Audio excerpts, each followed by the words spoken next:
The next exercise we're gonna go into is an adductor plank.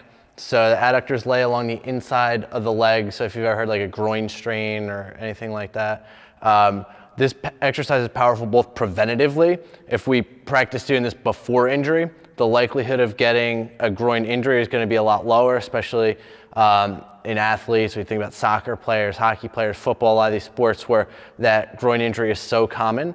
But we could also use that as part of our rehab. So once you're past that initial phase where it's really painful, you could start to go into a little bit of adductor planking. So we're gonna go down onto an elbow. We're gonna bring our leg up onto the bench. The easier way to do that is the more contact area. So my whole lower leg is on that bench. I'm gonna lift up and raise my arm up. So those muscles are working to hold me there isometrically. Once you get to the point where you're able to hold that at least like 30 seconds or more, you could try a full adductor plank where you have just your foot on the bench and you're gonna hold up in a similar position there, just trying to keep it nice and stable.